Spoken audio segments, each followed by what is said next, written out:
Do Trump's 5 days of grace before attacking the power stations point to a deal of the century with Iran, or to the greatest military deception exercise in history? Today, we'll try to answer that question together. What you're seeing behind me, by the way, I'm in Arad in southern Israel at the site of a direct Iranian ballistic missile hit that hit right behind the building that is in the background. And today we're reporting from exactly that site in what is one of the major consequences of this war, the targeted hits on Israeli civilian infrastructure. Let's get back to the news. So while Trump is running a negotiation campaign with Iran, the American military is moving nearly 50,000 US troops towards the Strait of Hormuz. Now, the demand of the entire Middle East right now is to create freedom of navigation in the Strait of Hormuz by all necessary means. In the last few hours, a new proposal from Bahrain against Iran has arrived. Now, this morning, it became clear that Saudi Arabia and the Emirates are close to joining the fighting against Iran. The negotiations with Iran may be delaying the strikes on the energy facilities, but the war against the Revolutionary Guards is continuing on the other healthy targets. This morning, there were reports of eliminations in the heart of Iran. The commander of the missile array and his senior scientists were eliminated in targeted strikes by the Israeli Air Force. And today, we'll also bring you who that senior Iranian official is. According to Israel, is managing the negotiations with the United States, so stay with us. I'm Shoshani, and here on Boots on the Ground, we bring you the whole truth about what is happening in Israel and everything that is happening right now in our neighborhood, the Middle East. We're at the opening of day 25 of the epic Fury War, or by its Israeli name, the Roaring Lion Operation. Now, after the President of the United States announced negotiations with Iran to end the war and pause the ultimatum to strike energy facilities, the fire from Iran towards Israel was renewed exactly as it was said. 2 larger than usual rounds of launches from Iran towards Dimona and Eilat within minutes. And yesterday, Trump announced in a surprise move a 5-day delay in the planned strike on energy infrastructure in Iran, a move that confused the whole world and especially us Israelis. US President Donald Trump declared that negotiations between the United States and the Iranians had indeed taken place and claimed that this time they're serious.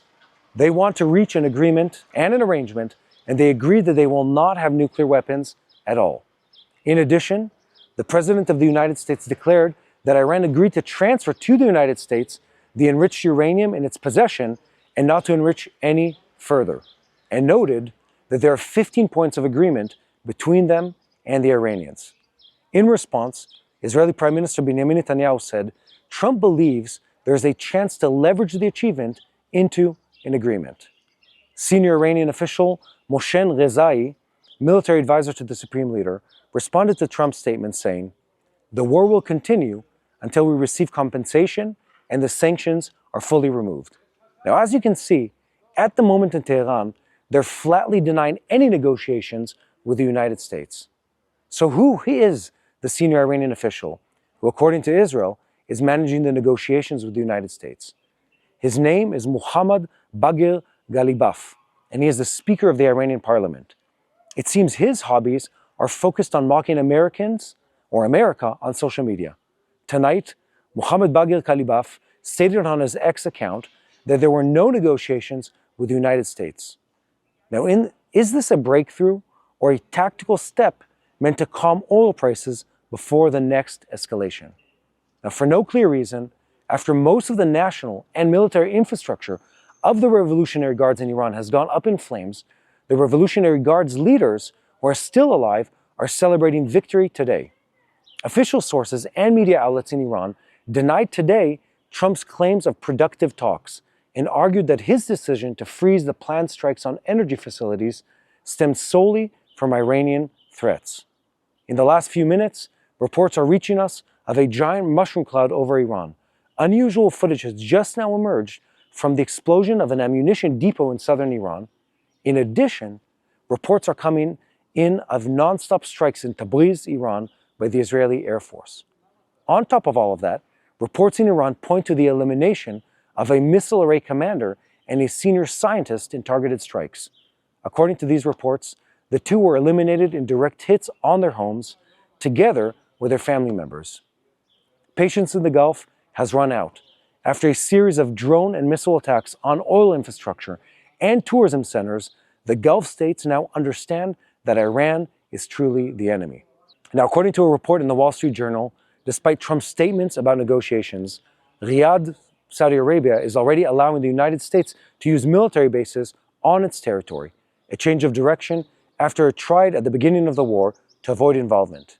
At the very same time, according to a source familiar with the details, Crown Prince Mohammed bin Salman, or MBS, is considering joining the strikes in order to restore deterrence against Tehran.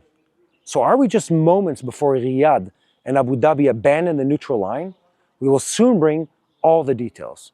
This morning, a warning came from the Israeli Foreign Ministry, warning that Iran is increasing its attempts to harm Israeli embassies around the world. The Director General of the Israeli Foreign Ministry revealed that there has been a sharp rise not only in the level of threat, but also in the concrete attempts to carry out attacks.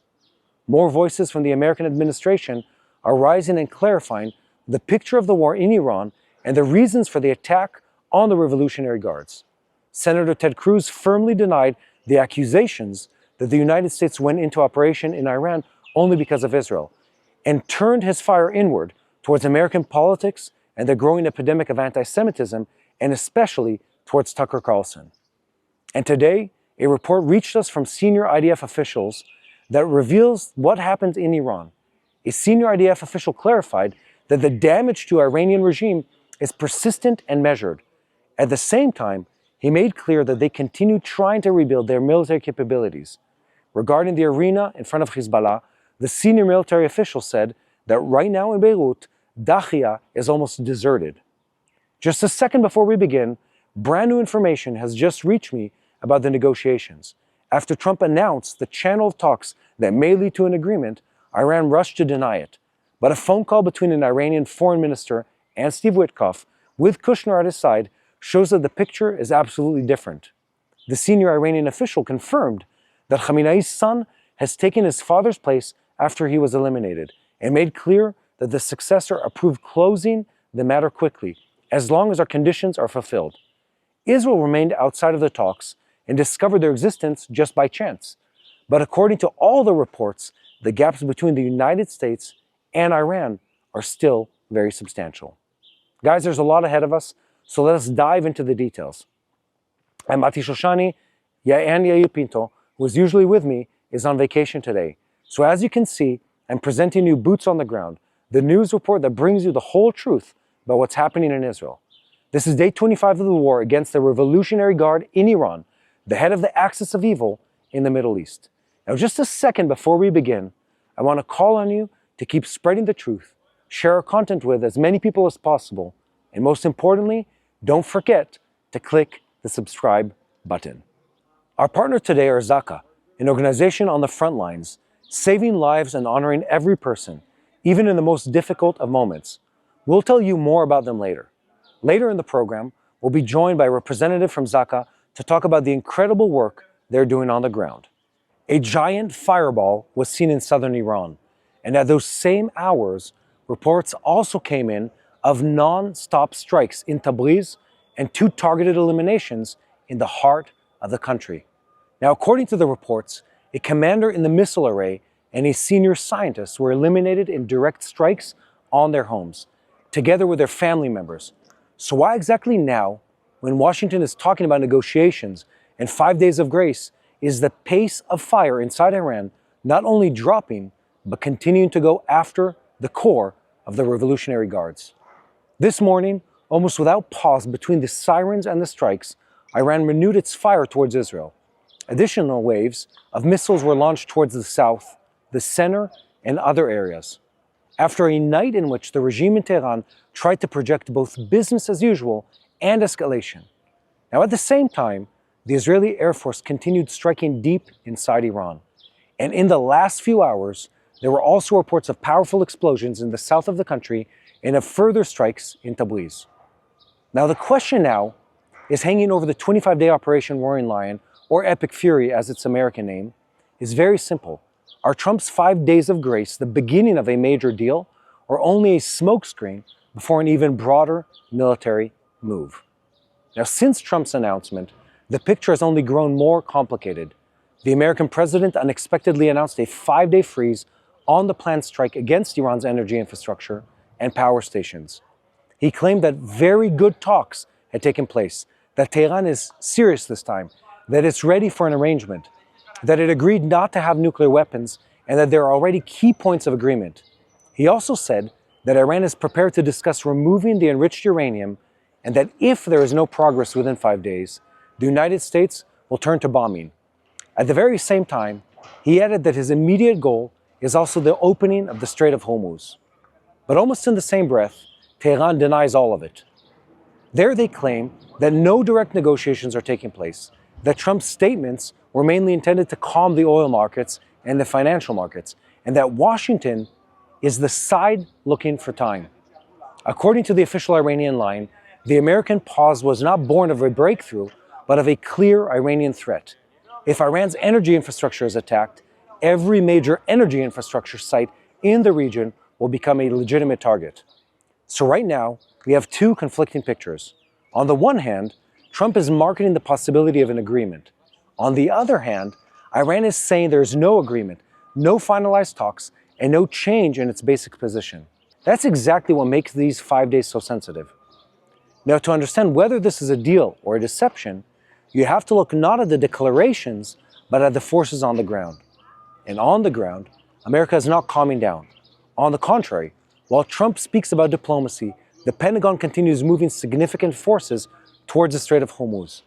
The reports speak of tens of thousands of American troops in the area, reinforcements of the Marines, a rapid response force that can be deployed within hours, actually, more than 150 aircraft, destroyers, submarines, and the possibility that a third aircraft carrier is approaching as well. At the very same time, it was published that the option of taking control of Iranian oil assets, and especially Karg Island, is still on the table. This doesn't look like a military moving into war-ending mode. It looks like a military preparing all the options. So guys, the real question isn't whether Trump wants a deal, because he does. The question is whether he's buying time for an agreement or buying time for deployment. Now, if you look at the details, you can see why many in the Middle East suspect this is more of a tactical move than a breakthrough. The very announcement of postponing the strike helped stop the surge in energy prices. It calmed part of the markets, it gave the White House breathing room, and it also allowed the United States to continue building force without immediately entering a direct confrontation over Iranian power stations. Now, in other words, even if there is a real channel of talks, it's currently operating in parallel with full military preparation. And this story doesn't stop at Hormuz. The major demand in the Middle East right now is to create freedom of navigation by all necessary means. This is no longer just a slogan.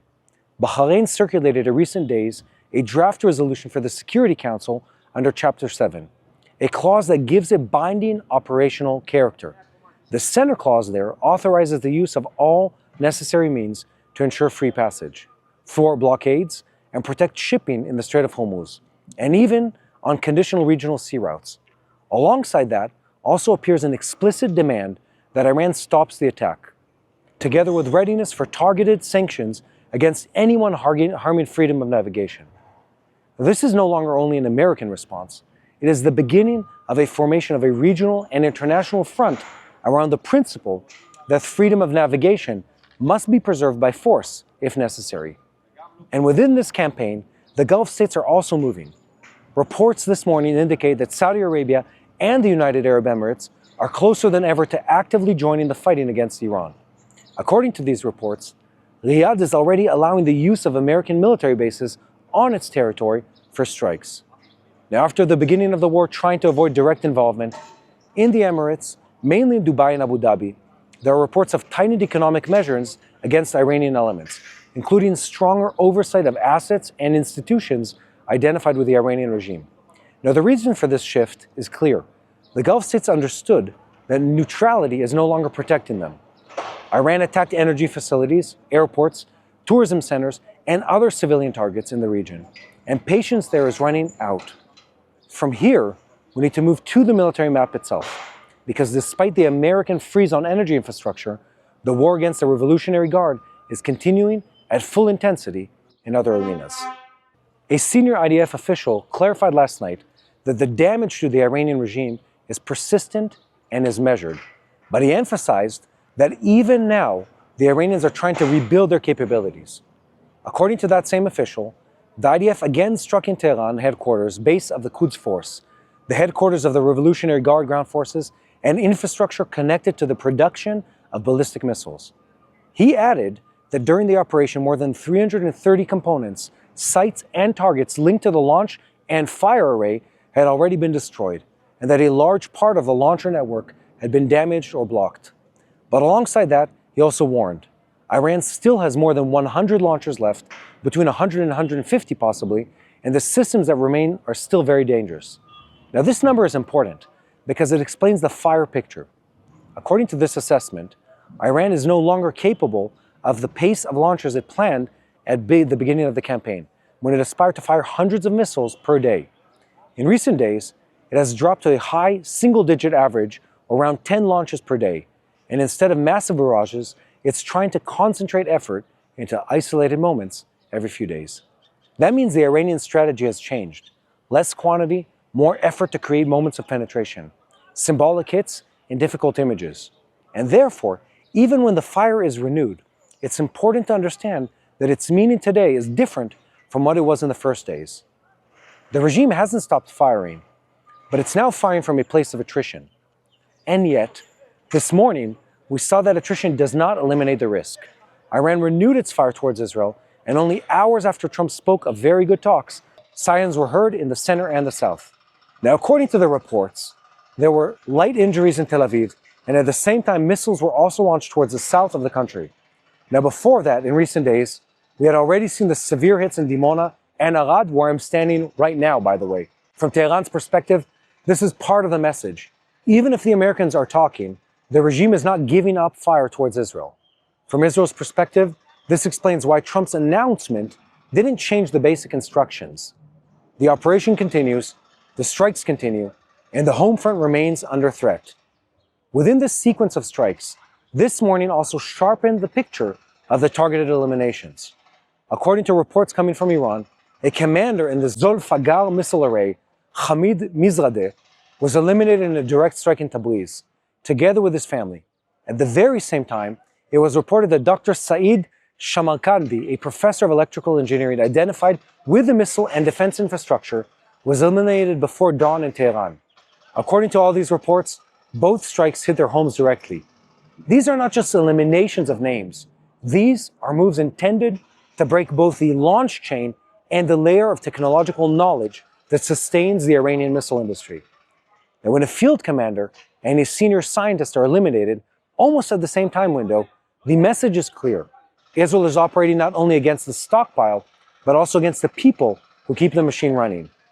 Along with this, there are also reports of powerful explosions in southern Iran and continuing strikes in Tabriz. Even when not every detail is immediately confirmed, the general direction is clear. Israeli pressure is not concentrated only in Tehran. It touches the northwest, the south, and ammunition, command, and production centers. That is why the Israeli defense establishment, they assess that the Iranian damage is persistent, but also more limited than before. And still, it's important to say, the regime is trying to recover. It's trying to reconnect chains of control. It's trying to restore launch capability. And it continues to threaten Israeli aircraft, refueling aircraft, and the airspace itself. In other words, the campaign is far from over. The American arena continues to operate in parallel. Beyond the naval and ground deployment, Washington is trying to create a clearer narrative for this war. Now, one of the most prominent voices over the last day was Senator Ted Cruz, who said bluntly that the American war against Iran is not a gift to Israel, but a move stemming from a direct threat to the United States. He emphasized that the Iranian regime threatens Americans, tried to harm Trump, and that the United States is operating first and foremost from its own national interest. At the same time, he also connected the war to an internal struggle within the United States against anti-Semitism and against voices trying to portray Israel as controlling Washington. This matters because it shows that the White House is not fighting only Iran. It's also fighting for the political legitimacy of the war inside America itself. From here we come to the midpoint of this report and to the question of our public support of this war and for those carrying it on their shoulders. This is also the point where it's worth pausing for a moment and reminding ourselves what stands behind this strength on the ground. Stay with us, hit subscribe, hit like, and keep helping us spread the truth about what's happening here in the Middle East.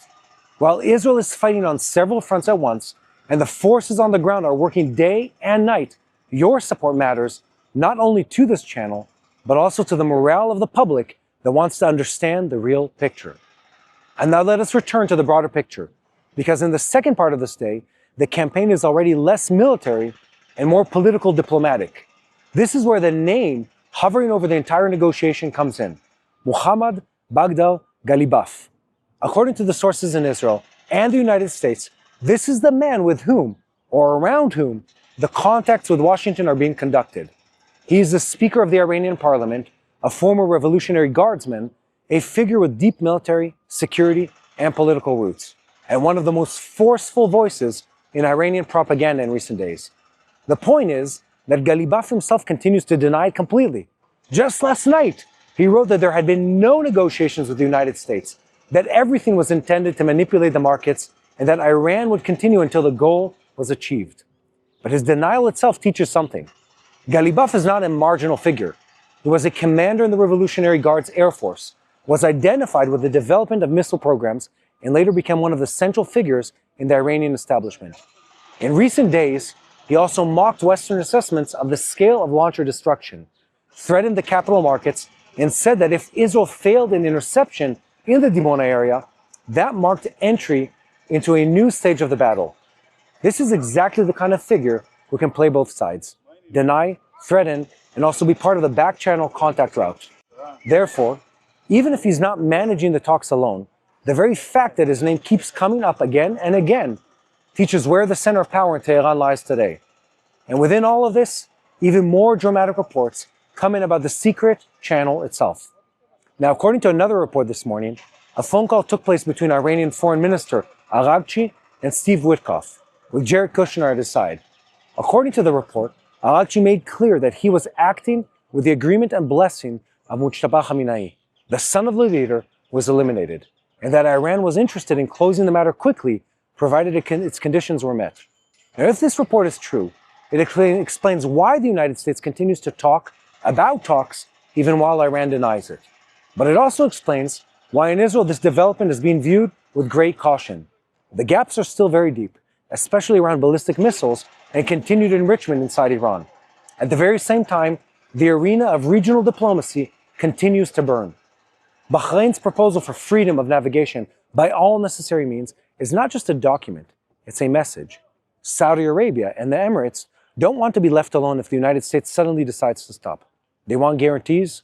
They want this war to truly end the Iranian threat, not just postpone it. That is why their pressure on Washington is growing militarily, diplomatically, and economically. This is the point where the Gulf ceases to be just a background arena and becomes an active player in shaping the outcome. Alongside all this, Israel is also dealing with the expansion of the war beyond the near region. This morning, it was revealed that Iran is significantly increasing its attempts to strike Israeli embassies around the world.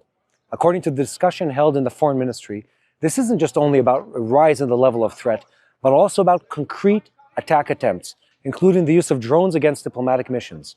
This shows that the Iranian regime is trying to spread the campaign into additional arenas, perhaps to apply pressure, perhaps to show that it's still capable of initiating actions outside the direct space of Israel and the Gulf. The meaning is that day 25 of the war is no longer only about fire between Israel and Iran. It's also about an Iranian effort to globalize the threat. And finally, it's necessary to look ahead. Right now, 3 scenarios appear possible.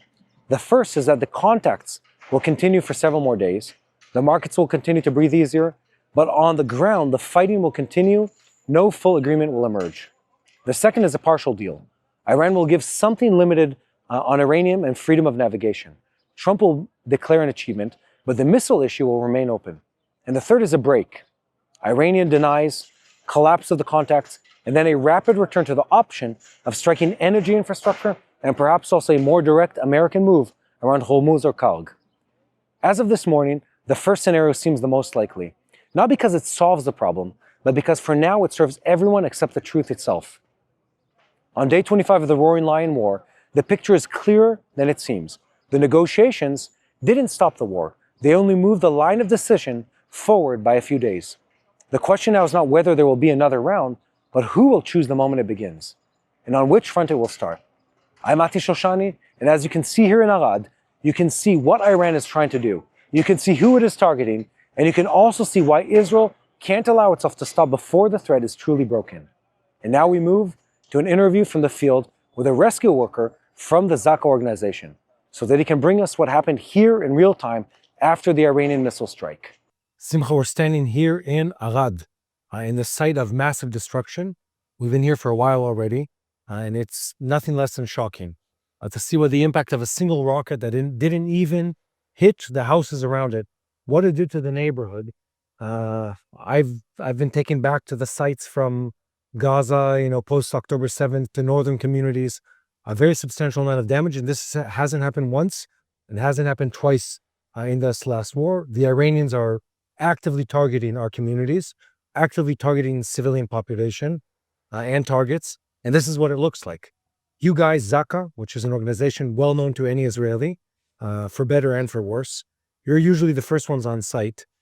Just walk us through what it means to enter into a scene like this. In the moments where everything's still smoking, where people are in shock. What does it mean when you enter, and what is it you guys are able to do to these kind of scenes? So, as you said, ZAKA we are the first responders, part of the international team in Israel after dealing with mass casualties for the past 30-something years. When we come to a site like this, our first respond is saving lives, to try to help as much as possible to save lives. We come to a place like this and we take a picture of the scene itself and we start making our plans. What are we heading? What are we facing? We have houses that are still in situations that can collapse. We have families and families. Are they in the houses? We have to know the people evacuate on time to be able to get to the shelters, or we're still dealing with houses and buildings that we're having people that are still in their houses or in their beds, elderly people that need help to come down. Some of them have the shelters in the houses, but over here in Arad, these are old buildings, Very old homes. Yeah. Very old homes. And if we have people in their houses, they're trapped. How do we react? How do we deal with the situation? We have to come and work together with the special forces. And a place like this gives us exactly the example how to deal with the mass casualties that could happen in a situation like this. Can you explain? It looks like the facade of all these buildings was essentially peeled off them. Why do they look like this? Like, what is the physical phenomenon that causes this? Okay, so when we have a rocket hits, if it hits a building, so the whole building will just collapse and blow up. But over here, what happened was that the rocket itself, when it comes in with the blast itself, it pulls from the buildings in towards the rocket itself. And then when it hits, the hitting itself, that's what happens. The collapsing into the building. So the rocket coming in, what creates low? It creates low pressure. It creates a pressure that pulls the buildings, the outside, peels at the outside towards the rocket itself. Because when it comes, the mass of the pressure peels out whatever is the outside there. So that's what we're seeing. That's what we're seeing. And then when it hits, that's the blast, the inside blast. So that's because what we're seeing. I'm asking this. I've seen this a handful of times. It never really clicked. The blast is right over there. Let's say it's 30 feet from where we're standing, and it looks like essentially someone came and vacuumed all the fronts off the building. Exactly. And then there's a secondary behind it. I don't know if the camera can see this. There's shrapnel that went in after some of the facades were pulled off. So you're saying it's the first an explosion and an explosion, and then explodes inside. Yeah. And that's a lot of times that we have a lot of pockets inside the houses itself from the blast, from the outside and then the inside. So you have like pockets, and that's the places that we find a lot of times the casualties. We found in Beit Shemesh, we found in different places now in this attack. But over here, thank God, we did not have casualties, but we had a lot of injured people that were injured from being inside the houses, not able to really go from place to place and get to the shelter. So tell me what happens when you show up in a scene like this. Like, what is the situation of the people? Again, this isn't an abnormal situation. There are many neighborhoods in Israel that have 50, 60-year-old homes where the bomb shelters or at the bottom of the building, or in this case, down the street somewhere. What do you find when you show up at these sites? Well, a lot of people that are shocked and looking for their children, looking for their parents. First of all, we have to start gathering information, knowing how many people and in a building, in a house, in an apartment, to be able really to have a list going through all the information to make sure that we're not missing anyone.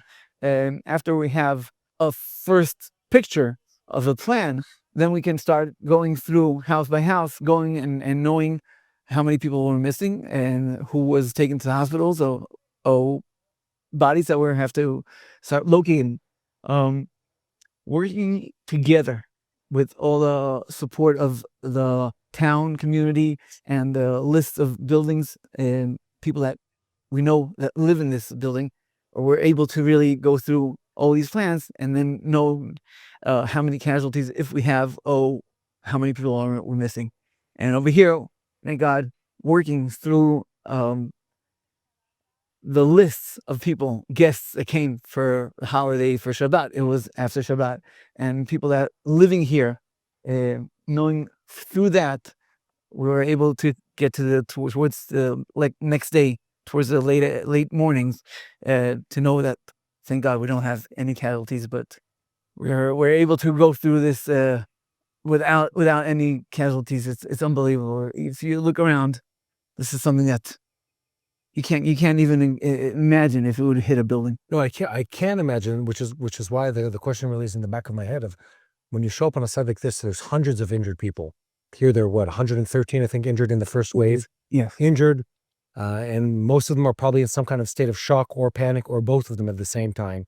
And there's debris and it's dust and it's smoke and it's crying babies and screaming people, etc. In the back of their mind, there's a question of, how do you manage so many people? What level of expertise do you need? You were telling me off camera, sort of the depth of training that your volunteers have. And I want to say this also to the camera. I think until this war, I didn't personally realize how many people in this country volunteer for different emergency organizations, yourself included, where it's how many different people have search and rescue training, first, let's call it medic training or paramedic training, et cetera, et cetera, et cetera. Really walk us through like what the skill sets that you need to have when you show up at this kind of site. Like, what do you need to do with people management, with logistical understanding, with triage? What are you doing? Okay, so when we get a call, understanding that there is a casualty or there's a missile attack or something like that, there's a whole plan exactly how we work. So the first responders, we have Magen David and Hatzalah United and ZAKA. We come to the scenes. We have the police that they close the perimeter. We have the people from the town itself that give us the plans and exactly how many people live in every building. But then when you get to the scene itself, it's chaos. Yeah. So if you're trained to know how to deal with casualties and a first responder as a medic, OMT, so you know how to, first of all, the first respond is saving lives. Okay, so people that are injured, make sure that you take care of them. And then start going down by level, by knowing, okay, if people can walk, okay, start walking towards this area. So that's a safe area, a safe zone. And then you have the people that are injured in different levels, dealing with them. How do you deal with that? So every volunteer has to be fully trained to know how to save lives, how to be calm and trying to, because you come to the scenes and you have family. Sometimes your own family. Sometimes you have your friends, or second cousins, or whatever. And in Israel, everyone's a friend. Everyone's a friend. So we serve together in IDF or someplace else. Community Exactly. Yeah. So you're coming to a scene and you have to be focused. You really have to know exactly what your role is and how you can help and not be someone that's bothering now. Someone that's not really with you on the same understanding. So you have to be fully trained to know how to deal with these situations. What kind of training are we talking about? Like, what do your volunteers know how to do? So it's like this. First of all, everyone's have to go through being MT or medics or paramedics, and then going through training with the IDF, with the IDF and the fire department, knowing how exactly to deal with a building that collapsed, knowing how to use all the tools and the right skills, how to deal with everything. To be able to become a ZAKA volunteer, it's 3.5 months of training. Just You were saying the certification for search and rescue is what we call in Hebrew mechadlet sefer shalosh, you which have is quite a substantial amount of training. exactly. Just to say that it's one tier above what you have in the different communities in the country as a search and rescue units. Exactly. This is a high level of training. Exactly. So every volunteer in ZAKA has to go through that training to be able to really be one of the responders to come into a scene like that. You're not dealing with a car accident. Yeah. You're dealing with a mass casualty area that could be very dangerous, and every move that you do on site, you could injure yourself. You're putting yourself in risk while you're going into the scene. So you have to be fully trained to know how to use the tools and how to deal with a zone like that. So the training is very serious, and to be able to train 4,000 volunteers in ZAKA, it's something that it doesn't take a day. It takes time, and not only that, we're dealing with casualties here in Israel.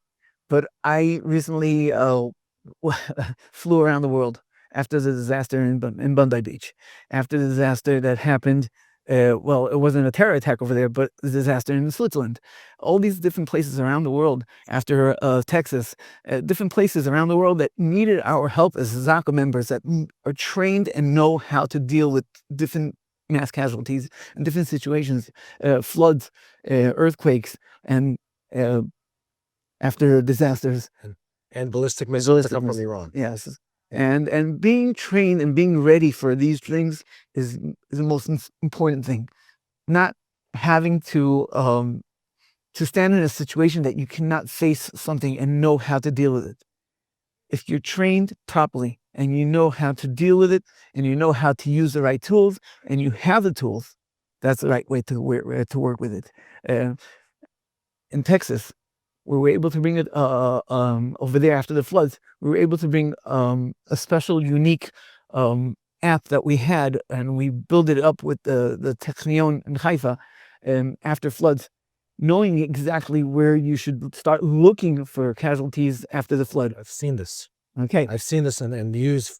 It's very interesting. Fluid dynamics to understand where the liquid goes, Exactly. where people get buried, the topography.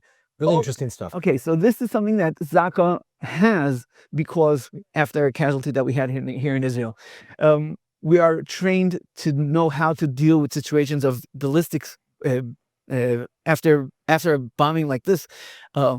How to look at the buildings, how to understand, to read the plans of a building, to know if the building collapsed sideways. So you're dealing with which floor you're dealing with. If it's a bombing, like we see over here, to know how to look exactly. Yeah. So all these things, they have to be trained to be able to understand how to start working on every scene and not just jump in and try to help, but then you come to a situation that you don't do the right thing. And that's the worst thing. Your hope is to save lives and to really give the dignity, if we need, with casualties. Can I ask a couple what-if questions? So we're standing here. Sorry, the sun is killing my eyes. Not literally, of course. The rocket hit right over here. The building's right over here or right here. They were filled with families. What if instead of hitting here, it went, I mean, this is nothing. This is 4 or 5 meters, 15, 20 feet, 30 feet, something like that. What would have happened if the missile hit somewhere else? Well, we know that if it would hit the building itself, we're dealing with several dozen casualties. Yes, and it would take more than what we have even in consideration of. We see what happened over here. If it would hit the building would collapse, and then starting to work layer by layer to start looking for people that maybe survived.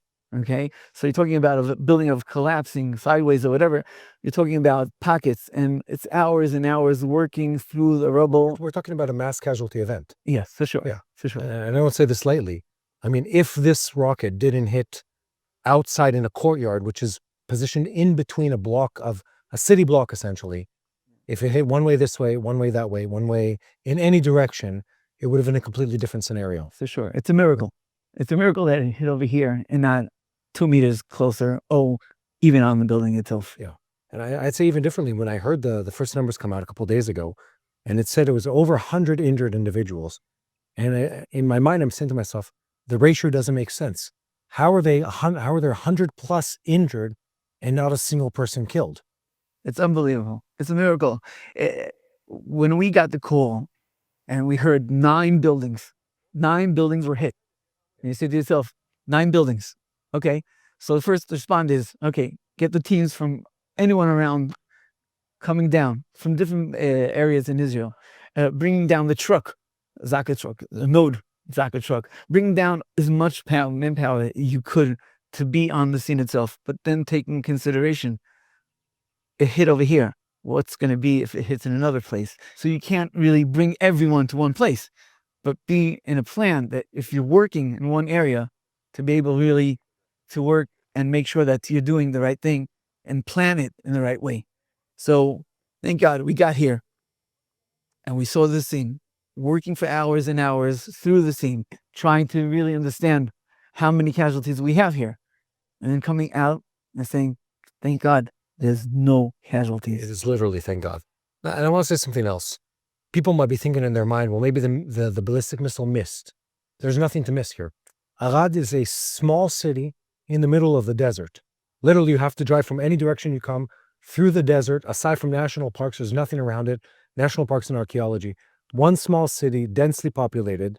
There is nothing else here. There's no hidden military target in this city. There's no secret missile base. There's nothing in the city aside from population. And the Iranian regime thought to itself, where is there sort of a small community? Where will there possibly be maybe less dense aerial defenses? Let's try to punch through in that area. This is the outcome of that. If it was anything else, it would have been dozens of casualties. Kids, women, families that were here for the weekend, they would have been killed. Thank God for what you guys are doing. Thank God for the volunteers. I say this, we've been in this event for multiple years now, and I've met a lot of these people in reserves. You find out that we have an incredible amount of volunteers in our country, who volunteer for ZAKA and others, who just say, my life's calling is to help others, to save lives, to assist others. I have a deep appreciation for those people. A lot of respect for them showing up every time that there's an event, abandoning everything and coming and aiding people. And I think the results speak for themselves. It's unbelievable. As I said, in ZAKA were 4,000 volunteers, men, women, Jews, Christians, and Muslims from all nations, from all different aspects. And as I said, we're 4,000 volunteers. We have 35 people that work for ZAKA on a payroll. That's it. 35 people. All is donations. Amazing. And people give, and they understand that everything goes to whatever the need is. The need is vehicles. The need is all these technical things that we're building more and more different things to be able to find and to save lives. Not only to save lives, but then give dignity to those people that are killed on these sad situations. And we have to understand that being a volunteer means I have a business. It means I leave everything, I drop everything to save lives, to give the dignity and to give whatever is possible to these people. And this is what we're doing here in Israel and around the world. Thank you for doing that, Simcha. And I think the people in ZAKA, one, they deserve the support. Two, they deserve the respect of people watching this to understand that if there ever was a sanctified work, it's saving lives. And here's an example of that. We're standing in the wreckage of a mass casualty, or what could have been a mass casualty event, and instead was only many lightly injured individuals. Thank God for the protection of that, and thank you guys for what you've done to protect them. Thank you, and thank you for being our support and being our brothers, caring for us around the world. Because knowing that the world cares for Israel, knowing that people care for the nation here is unbelievable. And it's important to know that we have the hug and the love from all the world. Thank you. Thank you, Simcha. Israel is under attack. While most people are running for safety, there are those who run straight into danger. ZAKA volunteers are there on the front lines. They respond to the most difficult scenes, to rescuing and honoring every life with dignity, even in the darkest of moments. But they can't do it alone. They need protective gear, they need support, they need us. This is not just a donation. It is standing with those who stand for others. It is making sure they can continue their sacred mission. Now is the time to act. Go to ZAKA.org, that's ZAKA.org, and help equip the heroes who show up when it matters most. ZAKA.org, because even in the darkest moments, someone has to bring the light. So if you stand with Israel, keep following us, keep sharing the truth, hit subscribe, hit like, and also stand with the people who defend Israel not only in words, but in actions. With the soldiers, with the units, with the reservists, with the defense systems, and with everyone who is there to make sure that even after the war, the state of Israel continues to stand. I'm Shoshani. Look for me on social media. And now let's pray for the people of Israel. Guys, if you haven't yet adopted the habit of living a life full of prayer, now is the time to start. In this time of war, in this time of conflict, it's time to recognize that God is and has been faithful every single time to the people of Israel, to the people who call on His name. Now is the time for you guys at home to pray for the people of Israel. Pray for the soldiers, both the Israeli and American, who are positioned in this area, and pray for the supernatural peace and protection over Israel. God bless you all. We'll see you all in the next broadcast.